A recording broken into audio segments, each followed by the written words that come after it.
Hello मैत्रिणींनो, star प्रवाह वाहिनीवर नव्याने सुरू झालेली वचन दिले तू मला या मालिकेचा आज दुसराच एपिसोड होता. मग आजच्या मंगळवार 16 डिसेंबरच्या एपिसोडमध्ये एक खूप भारी ट्विस्ट आलाय. ॲडव्होकेट ऊर्जा शिंदेने चक्क पद्माला न्याय मिळवून द्यायचं ठरवलंय. पण तिला माहीत नाहीये की या विकीच्या मागे खूप मोठी मोठी माणसं आहे.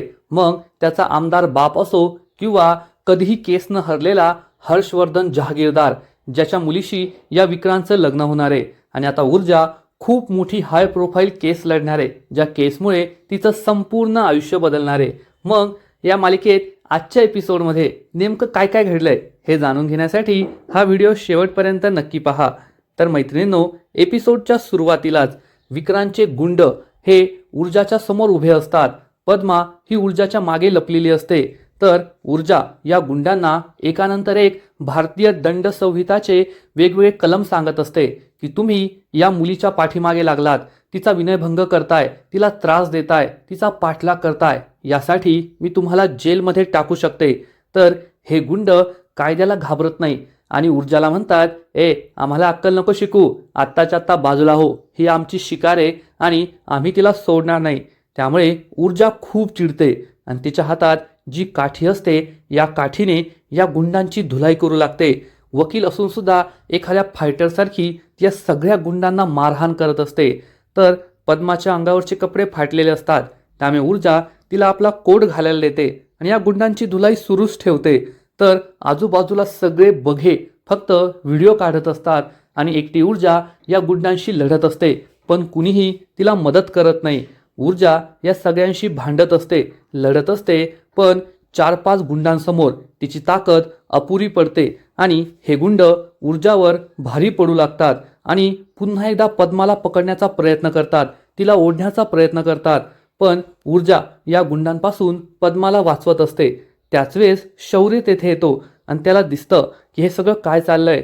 अनेक गुंड मिळून 2 मुलींचा पाठलाग करताय, त्यांना त्रास देताय. त्याच वेळेस ऊर्जाचा मित्र मंगेश तेथे येतो. ऊर्जा त्याला पाहते आणि त्याला म्हणते, ही पद्मा आहे, तिला तिच्या घरी सोडू नये. आणि ती पद्माला या मंगेशच्या गाडीवर बसवते. मंगेश तिला तिथून घेऊन जातो. शौर्याला पद्मा माहीतच असते, कारण पद्मा त्याच्याच घरात मोलकरीण म्हणून काम करते. पण पद्माचा चेहरा त्याला नीट दिसत नाही. शौर्य पाहतो, एक मुलगी तर निघून गेलीये, पण बाकीचे गुंड हे दुसऱ्या मुलीला त्रास देत आहे. हे गुंड ऊर्जावर खूप चिडतात आणि म्हणतात, आता तुला आम्ही काही सोडत नाही, तुझ्यामुळे आमची शिकार पळून गेली ना. तू आम्हाला मोठे मोठे कायदे शिकवत होती, वकील आहेस ना तू, पण आता तुला कोर्टाची पायरी चढण्याच्या लायक आम्ही नाही ठेवणार. असं म्हणून हा माजुडा गुंड चक्क ऊर्जावर एक काठी जोरात उगारतो. ऊर्जाच्या डोक्यात ही काठी बसणार. त्याच वेळेस शौर्य तेथे येतो आणि शौर्य या गुंडाच्या हातून ती काठी पकडतो आणि त्याला एक जोरात लाथ मारतो आणि तो चक्क ऊर्जाचा हात पकडतो. शौर्य या गुंडांना म्हणतो, देवी आईशी लढायचं नसतं तर तिची पूजा करायची असते, तिला नमन करायचं असतं. आणि तुम्हाला लाजा नाही का वाटत रे? एका मुलीला तुम्ही सगळे मिळून त्रास देताय आणि स्वतःला पुरुष म्हणतात का? जर तुम्ही पुन्हा तिच्या वाटेला गेला तर तुम्हाला BMHची नोटीस पाठवण्यापासून मला कुणीही थांबू शकत नाही आणि तुमची अशी मी हालत करेल की तुम्ही स्वतःला सुद्धा ओळखणार नाही. तेव्हा ऊर्जा ही शौर्यकडेच पाहत असते की शौर्य खरंच किती चांगला मुलगा आहे आणि त्याने तिला या गुंडांपासून वाचवलंय आणि कायद्याची भाषा सुद्धा करतोय. हे दोघेही एकमेकांकडे पाहतच राहतात. पण त्याच वेळेस हे गुंड पुन्हा एकदा शौर्याच्या अंगावर धावून येतात. पण शौर्य एखाद्या हिरोसारखा या गुंडांची चांगलीच धुलाई करतो. लाथाबुक्क्याने त्यांना मारहाण करतो आणि हे गुंड घाबरून तेथून पळून जातात. आणि मग ऊर्जा चिडते आणि म्हणते, कोठे पळून चाललाय? मला कोर्टाची पायरी चढण्याच्या लायक ठेवणार नव्हता ना, आता स्वतःच लायकीचे राहिले नाही. थांब, तुम्ही कितीही पळून गेला ना, पण तुम्हाला मी एकेकाला शोधून काढणार आणि सगळ्यांना तुरुंगात टाकणार. आणि ऊर्जाचीही ऊर्जा पाहून, तिचं हे बोलणं पाहून शौर्य सुद्धा तिच्यावर भाळतो आणि तिच्याकडे एकटक पाहतच राहतो. ऊर्जा तेथे उभ्या असलेल्या लोकांवर खूप चिडते आणि म्हणते, तुम्हाला काय म्हणावं मी आता? तुम्ही फक्त येथे बघ्यांची गर्दी करून उभा आहे आणि हीच एक आपली पुरुषप्रधान संस्कृती. तुमच्या सगळ्यांसमोर एका मुलीवर 4 गुंड हल्ला करतात, तिचा विनयभंग करतात, तिला पकडण्याचा ओढण्याचा प्रयत्न करतात आणि तुम्ही फक्त येथे व्हिडिओ काढत बसलाय, तसेच उभे आहात. एकाही माणसाने त्या मुलीला वाचवण्याचा प्रयत्न नाही केला. उद्या जर याच ठिकाणी तुमची बहीण असती, तुमच्या बहिणीबरोबर हे सगळं घडलं असतं, तर तुम्ही तिचा असाच व्हिडिओ काढला असता का? असाच व्हिडिओ व्हायरल केला असता का?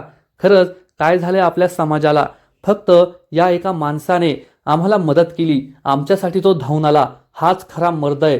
आणि तुम्ही सगळे सगळे लोक माना खाली घालतात. त्यानंतर ऊर्जा ही शौर्याच्या गाडीजवळ येते. ती खूप थकलेली असते. शौर्य तिला तिच्या बाबांचा कोट आणि बॅग आणून देतो.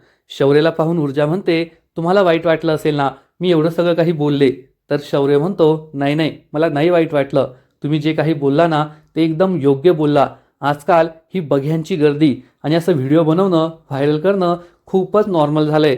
लोकांना आपली जबाबदारीच समजत नाहीये. एक समाज म्हणून आपण मदत करायला हवी हे त्यांना कळत नाहीये. तुमच्यासारखी लोक आजकाल खूप कमी आहे. तुमच्यासारखी एक मुलगी जी लोकांसाठी धावून जाते, दुसऱ्या मुलीचा सांभाळ करते, तिला अशा नराधमांपासून वाचवते. खरंच तुमच्यामुळेच आज हे जग जगण्यालायक आहे, वावरण्यालायक आहे. तेव्हा ऊर्जाला सुद्धा बरं वाटतं. ऊर्जा त्याला म्हणते, खरंच तुम्ही सुद्धा आमची खूप मदत केली. तुम्ही नसता तर काय झालं असतं? शौर्य तिला म्हणतो, तुम्ही मला तू म्हणू शकता. तर ऊर्जा म्हणते, तुम्हीही मला तू म्हणू शकता. तर शौर्य हे ऊर्जाचं खूप कौतुक करतो. ऊर्जा ही त्याला आपलं व्हिजिटिंग कार्ड देते. शौर्य ते वाचतो. त्यावर ॲडव्होकेट ऊर्जा शिंदे असं लिहिलेलं असतं. शौर्य तिला म्हणतो, आजपर्यंत मी खूप वकील पाहिले जे कोर्टात फक्त बोलतात, पण हातपाय चालवणारी वकील ही पहिल्यांदाच पाहिली आहे. ऊर्जा स्माईल करते. शौर्य तिला विचारतो, तुम्ही कोणत्या लॉ फर्ममध्ये काम करता? ऊर्जा सांगते, नाही नाही, मी कोणत्याच लॉ फर्ममध्ये काम करत नाही. नोकरी करणं आपल्या रक्तातच नाहीये. मी स्वतः फ्रीलान्सिंग करते आणि असं मोकळ्या वेळात सोशल वर्कसुद्धा करते. शौर्य तिच्यावर खूप इम्प्रेस होतो. तर ऊर्जा त्याला सांगते, तुम्हाला कोणतीही केस लढायची असेल ना, तर मला सांगा. तुम्हाला मी स्पेशल डिस्काउंट देईल आणि केस भारी असेल तर आणखीन डिस्काउंटसुद्धा देईल.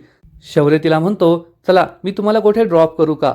तर ऊर्जा सांगते, नाही नाही, माझी 11 नंबरची बस म्हणजे पायी पायी मला सगळ्यात भारी वाटतं आणि मला सगळ्यात आधी त्या मुलीला भेटायचं आहे आणि हे सगळं प्रकरण काय आहे ते जाणून घ्यायचं आहे. असं म्हणून ऊर्जा तेथून निघून जाते. तर शौर्य तिच्याकडे एकटक पाहतच राहतो आणि देवी आईला प्रार्थना करतो की अशीच ऊर्जा माझ्या आयुष्यात सुद्धा येऊ दे. शौर्य हा खूप इम्प्रेस झालेला असतो आणि तिच्या पहिल्याच नजरेत प्रेमात पडलेला असतो.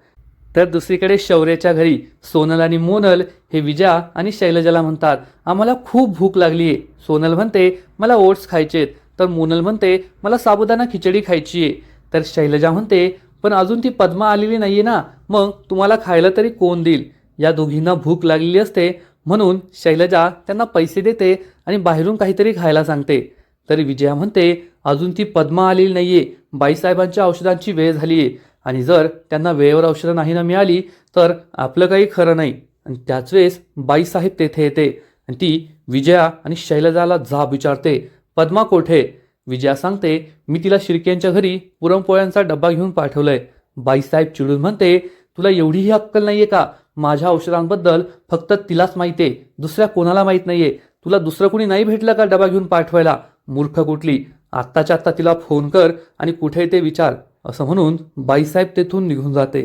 त्यामुळे शैलजा आणि विजयाला खूप राग आलेला असतो की ही आपली सासू नेहमीच आपल्याला काही बाही बोलत असते. आणि या दोघीही पुन्हा एकदा पद्माला फोन करतात. तर ऊर्जा ही मंगेशला कॉल करते आणि पद्माच्या चाळीत पोहोचते. ती पद्माच्या खोलीचा दरवाजा वाजवते. पद्मा घाबरून दरवाजा उघडते आणि ऊर्जाला पाहून तिला आतमध्ये घेते आणि तिला घट्ट मिठी मारून रडू लागते. ऊर्जा तिला समजावून सांगते, घाबरू नकोस, काही होणार नाही. पण झाल्या प्रकारामुळे पद्मा खूप घाबरलेली असते. तेव्हा ऊर्जा तिला विचारते, ती माणसं कोण होती? तू त्यांना ओळखतेस का? पद्मा सांगते, हो ओळखते, पण ती खूप मोठी माणसं आहे आणि आता ते मला काही सोडणार नाही.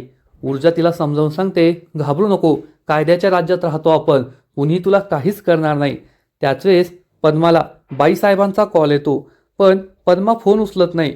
ऊर्जा तिला म्हणते, फोन उचल ना, पण पद्मा काही फोन उचलत नाही आणि कट करते. तर विजया आणि शैलजा या दोघी खूप चिडलेल्या असतात. विजया म्हणते, ही बाई वकिली सोडून दिलीये, पण नेहमी कोर्टासारखीच बोलत असते आणि कधी तिच्या तोंडून 2 प्रेमाचे शब्द नाही ऐकले मी. शैलजा सुद्धा आपल्या सासूला नाव ठेवते की खरंच ही बाई इतकी म्हातारी झालीये तरी आपल्याला त्रास द्यायचं काही सोडत नाहीये. तर इकडे पद्मा खूप घाबरलेली असते. ऊर्जा तिला म्हणते, चल आपण सगळ्यात आधी पोलिसांमध्ये तक्रार दाखल करूया, अशा नराधमांना आपण नाही सोडायचं. पद्मा यासाठी तयार होते, पण तेवढ्यात तिला तिच्या भावाची आठवण येते. ती ऊर्जाला म्हणते, नाही नाही, मी पोलिसांमध्ये तक्रार नाही करू शकत, कारण माझा लहान भाऊ आहे. ती माणसं खूप मोठी आहे आणि जर मी त्यांच्याविरुद्ध पोलिसांमध्ये तक्रार केली ना, तर ते माझ्या भावाला नाही सोडणार. मला शांत राहावं लागेल. या प्रकरणाबद्दल मी बाहेर कुठे काहीच सांगू शकत नाही. पद्मा खूप घाबरलेली असते. तर दुसरीकडे विकी हा आपल्या बंगल्यावर असतो. तेवढ्यात त्याचे मार खाऊन आलेले मित्र तेथे पोहोचतात. विकी त्यांना विचारतो, कोठे ती पद्मा? तर हे मित्र सांगतात, ती आमच्या हातातून निसटली. 2 लोक होती, एक मुलगा एक मुलगी, आणि दोघेही वकील होते. त्यांनी तिला आमच्या तावडीतून वाचवलं. हे ऐकून विकीला मोठा धक्काच बसतो की 2 वकिलांनी पद्माला वाचवलं. आता हे प्रकरण शेकणार अशी भीती त्याला वाटते आणि तो म्हणतो, तुम्हाला एवढं साधं कामही जमत नाही का? तर विकीचा मित्र म्हणतो, अरे तू कशाला घाबरतोय?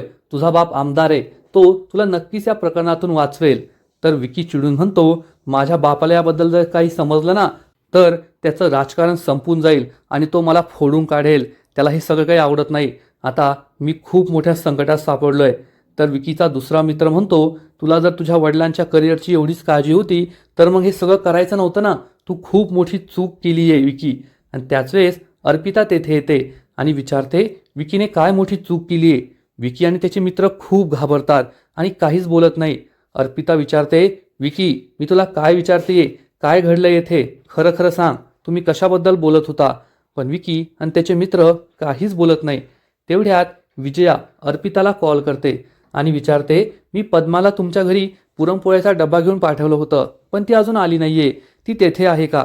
तेवढ्यात अर्पिताला दरवाजाजवळ बांगड्या फुटलेल्या दिसतात आणि हे पाहून तिला मोठा धक्काच बसतो. ती विजयाला सांगते, नाही, पद्मा ही अजून येथे नाहीये, ती केव्हाच घरी गेलीये. विजया तिला म्हणते, ठीक आहे, तुला काही कळलं तर मला सांग. अर्पिता हो म्हणते आणि फोन कट करते.